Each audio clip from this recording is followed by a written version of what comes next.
नमस्कार, मैं हूं पवन त्यागी। अयोध्या में दलित समाज की नाबालिग बेटी के साथ सामूहिक रेप के मामले में जिस तरह से समाजवादी पार्टी के नेताओं का हाथ सामने आ रहा है, उसके बाद अखिलेश यादव की टिप्पणी, डिंपल यादव का यह कहना कि उनकी जानकारी नहीं है, और वहां के सांसद जिसको अखिलेश यादव अयोध्या का राजा बता रहे थे, अवधेश प्रसाद, बड़ी बेशर्मी के साथ कहते हैं, जब आरोपी का नाम लिया जाता है और पत्रकार उनसे पूछते हैं कि क्या आप मोइन खान को जानते हैं, तो वो मोइन खान को जानने से मना कर देते हैं। अंग्रेजी में बोलते हैं नो नो। रिपब्लिक भारत के पत्रकार ने दोबारा पूछा कि आप क्या मोइन खान को जानते हैं, तो वो कहते हैं आप मुझसे जबरदस्ती क्यों कहलवाना चाह रहे हैं, और पत्रकार को डांटते हुए उन्होंने कहा कि मैं सूचना विभाग में रहा हूं, आप मुझे ना समझाइए क्या चल रहा है।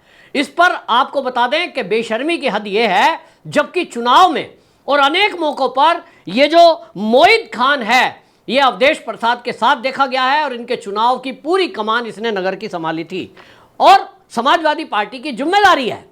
लेकिन आप देखिए कि अवधेश प्रसाद के बारे में यह पता लग रहा है, बजरंग दल ने बाकायदा इसकी कंप्लेंट की है कि ये अपराधियों को बचाने में सांसद महोदय लगे हुए थे, जो अपने आप को अयोध्या का राजा, समाजवादी पार्टी के लोग, बल्कि राहुल गांधी भी इनको शील्ड की तरह लेकर घूम रहे थे।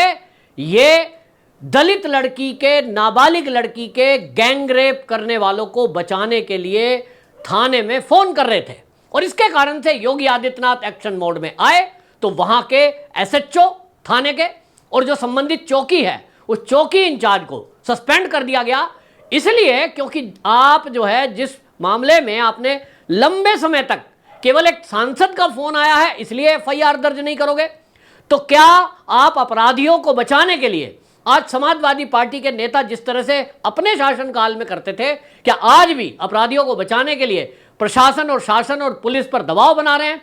यह उसका जीता जागता उदाहरण है कि आप देखिए किस तरह से एक सांसद जिसके पास सैकड़ों फोटो अपराधियों के हैं, आरोपियों के हैं, और उसके बाद भी वो कह देते हैं मैं नहीं जानता।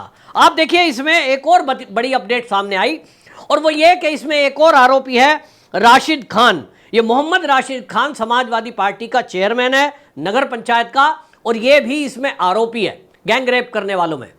और आपको बताएं कि ये हॉस्पिटल में वो जो पीड़िता है, जो बच्ची है नाबालिग, मात्र 13 साल की है, उसका इलाज चल रहा है, वो हॉस्पिटल में एडमिट है, और वहां उसे धमकाने के लिए पहुंच गए, उसको जान से मारने की धमकी दी, और उसकी मां को यह कहा कि इस मामले में या तो समझौता कर लो वरना आप जिंदा नहीं बचेंगे। अब इस मामले में एक और एफआईआर दर्ज हुई है राशिद खान के खिलाफ, और उसमें ऐसा और जो लोग गए थे उनकी भी पहचान की जाएगी, निश्चित रूप से गिरफ्तारी होगी, और इसमें 3 लोगों को जान से मारने की धमकी के मामले में एफआईआर कराई गई है। लेकिन अब मामला इतना ही नहीं है, सबसे बड़ी बात यह है कि ये जो इंडी गठबंधन है, इसका आप एक षड्यंत्र रूपी एक चेहरा देखिए कि अगर कहीं भी किसी बच्ची के साथ रेप होता है, उस रेप की घटना में पहले ये उसकी जाति ढूंढते हैं। राहुल गांधी को जाति जानने का शौक है ना, कि हम जातिगत गणना कराएंगे, और जिसकी जितनी आबादी है फिर उसका उतना अधिकार की बात करेंगे। हम दलित, आदिवासी, पिछड़ा, ये 3 नाम ऐसे रटे हुए हैं विपक्षी पार्टियों को, जैसे समझ लो ये कोई इनका जीत का मंत्र है। लेकिन ये सारा इंडी गठबंधन, चाहे वो टीएमसी हो, चाहे वो आम आदमी पार्टी हो, फिर चाहे वो वामपंथी दल हो, चाहे कांग्रेस हो, चाहे आरजेडी हो, आप सोचिए कि सब मौन है। प्रियंका गांधी वाड्रा इस पर कुछ एक शब्द नहीं बोल रही है। आपकी राजनीतिक मजबूरियां हैं, आपका गठबंधन किन्हीं पार्टियों के साथ है, लेकिन आप अपराधी के मामले में केवल इसलिए मौन रहेंगे क्योंकि लड़की दलित भले ही हो, आरोप जिसके ऊपर लगा है वो मुस्लिम कम्युनिटी का है। तो ये जो है ये बहुत देश के लिए खतरनाक है। सोचिए आज एक सामूहिक रेप जो कि एक आतंकी घटना है, किस तरह से वो बच्ची आतंकित रही होगी। और उस लड़की ने बताया है कि नौकरी के नाम पर इस लोगों ने, ये तो गिरोह है कि नौकरी लगवाएंगे, इनके पास बेकरी है। ये समाजवादी पार्टी के अखिलेश यादव जो प्रमुख हैं उनसे हाथ मिलाते हुए इनके सैकड़ों फोटो हैं, और इतनी पहुंच वाला व्यक्ति के अखिलेश यादव से डायरेक्ट उनकी मीटिंग है, तो वो कहते हैं हम तुम्हारी नौकरी लगवा देंगे। और इस तरह से लड़कियों को झांसा देकर सामूहिक रेप करना, मुझे लगता है कि ये राजस्थान में जो एक घटना हुई थी कि लड़कियों को ब्लैकमेल किया जाता था, उनकी वीडियो बनाई जाती थी और फिर उनको सप्लाई किया जाता था, और उसमें बड़े बड़े नेताओं के हाथ का खुलासा हुआ था, जिस समय राजस्थान में कांग्रेस की शासनकाल में स्कूल की बच्चियों के साथ रेप की घटना सामने आई थी। हालांकि वो घटना दब गई क्योंकि बच्चियां डर रही थी और उस समय कांग्रेस की सरकार थी और ये सबको पता था कि केंद्र में और राज्य में सरकार कांग्रेस की है, तो इन अपराधियों के खिलाफ कोई केस नहीं होगा, कोई कार्रवाई नहीं होगी और इज्जत आबरू लूट कर रह जाएगी, इसलिए सब मौन हो गए। लेकिन आज योगी आदित्यनाथ की सरकार है। इस मामले में मुझे षड्यंत्र दिखाई दे रहा है, इस मामले में मुझे राजस्थान जैसे सिम्टम दिखाई दे रहे हैं, क्योंकि मुझे लगता है कि जिस तरह से ये गैंग का खुलासा हो रहा है कि इस गैंग में समाजवादी पार्टी के लीडर, सोचिए इतने बड़ी पोस्ट के आदमी हैं और ये सामूहिक रेप कर रहे हैं नाबालिग बच्चियों से, उसकी वीडियो शूट की जा रही है। तो भले इस वीडियो के जरिए जरूर इस तरह की ब्लैकमेलिंग चल रही थी, ऐसा तो उस बच्ची ने कहा है जो आरोपी है। तो कितनी ऐसी बच्चियों को निशाना बनाया गया है, इसकी जांच होना बाकी है। लेकिन यहां सबसे खतरनाक एक गेम यह है कि मुस्लिम और दलित और ये जो कहते हैं ना समाजवादी पार्टी के अखिलेश यादव, पीडीए, पिछड़ा दलित आदिवासी, और इसमें एक वर्ड नहीं जोड़ते हैं वो, एम वाई समीकरण पहले चलता था, अब पीडीए के साथ एम तो पहले से ही है, तो एम वाई प्लस पीडीए ये नारा दे रहे हैं ना, इनका मतलब ये है कि ये जो इनको मुस्लिम कम्युनिटी का वोट चाहिए, ये तो सोचते हैं ये तो हमारा पूरा पक्का है ही है, कहां जाएगा, बीजेपी को तो वोट देता नहीं मुस्लिम। तो इनको लगता है कि वो चाहे आतंकी घटना में इन्वॉल्व हो तो ये चुप हो जाएंगे, चाहे वो कितने ही बड़े गैंगस्टर हो उस पर चुप हो जाएंगे, कोई माफिया हो उस पर चुप हो जाएंगे। बस एक कंडीशन समाजवादी पार्टियों की है और कांग्रेस की कि वो मुस्लिम हो। अगर मुस्लिम कम्युनिटी का कोई अपराधी है, चाहे वो जमीन माफिया हो, चाहे वो गैंगस्टर हो, चाहे वो आतंकवादी हो, एक शब्द नहीं बोलेंगे। इस तरह की राजनीति अगर देश में होगी तो सोचिए इस देश की का क्या होगा, क्या कि दलित बच्चियों के साथ रेप हो रहे हैं और राजनीतिक दल उसमें जाति और धर्म देख रहे हैं। इन्होंने जाति तो देखी कि दलित है, अगर यही घटना हाथरस में हुई थी, वहां जो जिनके ऊपर आरोप था वो ठाकुर कम्युनिटी के थे, राजपूत कम्युनिटी के थे, इंटरनेशनल मीडिया ने डेरा डाल दिया। आम आदमी पार्टी, कम्युनिस्ट, मतलब कह नहीं सकता, पूरी विपक्षी पार्टी, और किस तरह से मीडिया ने इसको हाइक किया था और किस तरह से योगी आदित्यनाथ को घेरने के पूरे षड्यंत्र रचे गए थे, हमने देखा है। क्योंकि वहां दलित लड़की के साथ आरोपी जो है वो एक ठाकुर है, वो एक हिंदू अपर कास्ट है, ये इनको शूट करता है। लेकिन अगर कहीं मुस्लिम आ जाए तो चाहे चंद्रशेखर आजाद हो, चाहे अखिलेश यादव हो, फिर चाहे प्रियंका गांधी वाड्रा हो, फिर चाहे ममता बनर्जी हो, सब मौन हो जाते हैं। इस मामले में मायावती, बहन मायावती का एक्स पर पोस्ट आया है, उन्होंने मीडिया में भी कहा है और उन्होंने वाकई में जो कहा है, ये उत्तर प्रदेश ही नहीं पूरे देश के दलितों को समझना चाहिए कि मायावती ही आपकी असली लीडर है। ये जो चंद्रशेखर रावत, ये जो और बाकी के लोग जो अभी आपने समाजवादी पार्टी को वोट देकर ये सोचा है कि वो आपकी जान बचा देंगे ना, ये सब खोखले वादे हैं, ये सब दिखावटी गठजोड़ है, इनको केवल आपकी वोट लेकर आपका शोषण करना है। इस घटना से सिद्ध हो गया। बहन मायावती ने एक्स पर पोस्ट किया, उन्होंने कहा यूपी सरकार द्वारा अयोध्या गैंगरेप केस में आरोपियों के विरुद्ध जो कार्रवाई की जा रही है वो सख्त कार्रवाई उचित है, लेकिन सपा द्वारा यह कहना कि आरोपी का डीएनए टेस्ट होना चाहिए, इससे क्या समझा जाए, जबकि सपा को यह भी बताना चाहिए कि उनकी सरकार में ऐसे आरोपियों के कितने डीएनए टेस्ट हुए थे। ये जो मायावती जी ने लिखा है, असल में एक्स पर क्यों लिखा ये आपको बता देता हूं। जब अवधेश प्रसाद जो कि वहां के सांसद हैं, उनसे पत्रकारों ने सवाल किया कि अवधेश प्रसाद जी क्या आप वो जो है मोइन खान को जानते हैं, इन्होंने कहा नहीं। और जब इनसे पूछा तो इन्होंने कहा देखो मैं एक बात कहना चाहता हूं कि इस मामले में डीएनए टेस्ट होना चाहिए। किसका डीएनए कराना चाहते हैं? क्योंकि खबर यह थी कि वो नाबालिग बच्ची गर्भवती हो गई और ये कहना चाह रहे हैं कि जिसके ऊपर आरोप लगे हैं ये आरोपी नहीं है, इसको प्रूव करने के लिए वो डीएनए की बात कर रहे हैं।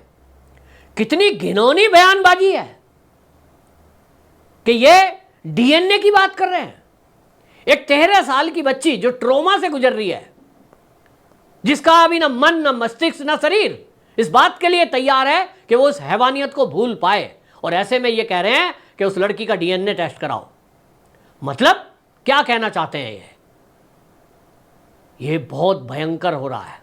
योगी आदित्यनाथ का एक्शन हुआ है और इस मामले में आरोपियों के खिलाफ हालांकि गिरफ्तारी हुई है। योगी आदित्यनाथ गिरफ्तारी नहीं चाहते थे, वो तो बुलेट ट्रेन चलाने की बात चल रही थी, लेकिन पुलिस की कहीं ना कहीं मिली भगत आई है। सोशल मीडिया पर एक पोस्ट आपको मैं अगर ये दिखा पाऊंगा, आप देखेंगे, एक्स पर पोस्ट किया है। इन लोगों की पहुंच इसी से अंदाजा लगाइए कि जो समाजवादी पार्टी का जो राशिद इसमें नाम आरोपी है, जो अस्पताल में धमकाने गया था, उसका चित्रकूट के जिला जज हैं राकेश यादव, उनके साथ स्टार होटल एंड कैफे में केक काटते हुए एक फोटो सोशल मीडिया पर पोस्ट हुआ है। किसने किया है? राशिद खान ने। बोलते हैं दो जो दिनों में विवाद चल रहा था, डीएम साहब ने समझौता करा दिया और इसलिए ये होटल में एक पार्टी रखी गई। सोचिए, जिन लोगों का डीएम से डायरेक्ट परिचय है, एसएसपी से उठना बैठना है, एसपी के साथ एसएचओ के साथ चाय कॉफी पीते हैं होटलों में, क्या उनके खिलाफ कार्रवाई होगी? और इसीलिए उनके हौसले बढ़े हुए थे कि सरकार भले ही योगी आदित्यनाथ की हो, मुख्यमंत्री भले ही योगी जी बन गए हो, हमारे खिलाफ कोई कार्रवाई नहीं कर सकता, क्योंकि डीएम हमारा, एसडीएम हमारा, तहसीलदार हमारा, एसएचओ हमारा, थानेदार हमारे, पुलिस वाले हमारे। और इसीलिए आपको बता दूं, मैंने एक वीडियो में यह कहा था कि योगी आदित्यनाथ के द्वारा जो पुलिस कर्मियों को एकदम सस्पेंड कर दिया जाता है, लड़की के ऊपर पानी फेंका गया जो बाइक पे बारिश के अंदर लखनऊ में, तो उन्होंने डीसीपी, एसीपी, एसएचओ, चौकी पूरी सस्पेंड कर दी थी और एसीपी डीसीपी के ट्रांसफर किए थे। तो मैं कह रहा था जी ये ऐसा नहीं होना चाहिए। लोगों ने व्यक्तिगत रूप से मुझे फोन किए, मेरी वीडियो के नीचे कमेंट किए और उन्होंने कहा, त्यागी जी आप किस पुलिस की तरफदारी ले रहे हैं? ये पुलिस वाले तरफदारी लेने लायक नहीं है, क्योंकि योगी आदित्यनाथ की सरकार भले ही बन गई है, ये पुलिस वाले अभी भी समाजवादी पार्टी के नेताओं से संबंध बनाकर पैसा कमाने में लगे हुए हैं। अपराधियों का गठजोड़ अभी भी चल रहा है और इसीलिए ये कोई कार्रवाई नहीं करते। वक्त रहते कार्रवाई इसलिए नहीं कर रहे हैं ताकि योगी आदित्यनाथ बदनाम हो, लोगों को मुद्दा मिले। सोचिए इस स्थिति में कि जब समाजवादी पार्टी के कार्यकर्ता के रूप में पुलिसकर्मी काम कर रहे हों, तो इस प्रदेश का क्या होगा?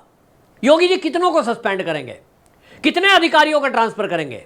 एक अधिकारी एक जिले से दूसरे जिले ट्रांसफर हो जाता है, उसको कोई फर्क पड़ नहीं रहा, क्योंकि उसको लगता है पहले ही आईपीएस को तो ट्रांसफर ही तो करेंगे। बहुत सारे लोग इसके लिए पहले से तैयार है, सूटकेस लगाकर। बंगला मिलता है, गाड़ी मिलती है, नौकर चाकर मिलते हैं, सूटकेस में कपड़े हैं, बच्चे एक जगह सेट हैं। इसके खिलाफ भी एक कानून होना चाहिए, इनकी भी जिम्मेदारी तय होनी चाहिए। जब ऊपर से डंडा टाइट होता है तब मैं देखता हूं कि ये आईपीएस अधिकारी, ये बड़े बड़े अधिकारी जो एसी के कमरे में, एसी के घर में, एसी की गाड़ी में बैठते हैं, ये तब कभी एक राउंड लगाने निकलते हैं, जनरली नहीं निकलते हैं।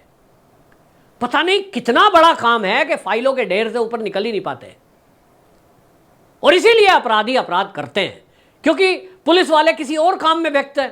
मैं साहिबाबाद के अंदर देखता हूं कि जो 112 नंबर की गाड़ी है जिसको हाईवे पे खड़ा होना चाहिए, कभी कभी मैंने कॉलोनी में देखी है, मुझे नहीं पता कितना सच है, मैंने भी देखी है अपनी आंखों से। वो कॉलोनी में, वो किसी कॉल पे नहीं आई है, कभी कभी वो जहां जहां अवैध फैक्ट्रियां चल रही हैं उसका निरीक्षण करने आती है। अब 112 नंबर की गाड़ी जिसका काम रोड पर या 112 की सूचना पर जाना है, वो महीने की फिक्स तारीख के बीच अवैध चल रही फैक्ट्रियों के बीच वो जो उनका निरीक्षण करने आती है, अब मुझे कहने की जरूरत नहीं है वो क्या करके जाती होगी। अवैध काम आप करिए, आपको पुलिस की तरफ से सर्टिफिकेट मिलेगा, आंखें बंद कर ली जाएंगी, आप सुविधा शुल्क देते रहिए। ये जो चल रहा है इसको आप कैसे रोकोगे? ये सब चल रहा है। बहरहाल योगी जी ने इस पर कड़ी कार्रवाई की है और इस मामले में आपको बता दूं कि जो निषाद पार्टी के प्रमुख हैं संजय निषाद, वो तो इस बात पर कहते कहते मीडिया में रो पड़े हैं और उन्होंने कहा है कि मैं समाजवादी कार्यालय के सामने धरना करूंगा और मैं इस मुद्दे पर अखिलेश यादव से सवाल करूंगा कि अभी तक उन्होंने अपनी पार्टी से इन लोगों को निकाला क्यों नहीं जिनके ऊपर आरोप है। ताज्जुब है ना, लेकिन राजनीति कितनी नीचे गिर गई है कि रेप के आरोपियों को भी बचाने में समाजवादी पार्टी पूरी तरह से लगी हुई है। और नीचता की हद यह है कि एक चुना हुआ सांसद उस बच्ची के आरोपों पर यकीन करने के बजाय ये कह रहा है कि डीएनए टेस्ट होना चाहिए। आपकी क्या राय है? ऐसे सांसद के खिलाफ क्या करना चाहिए और ऐसी पार्टी के खिलाफ दलितों को क्या करना चाहिए? वंदे मातरम।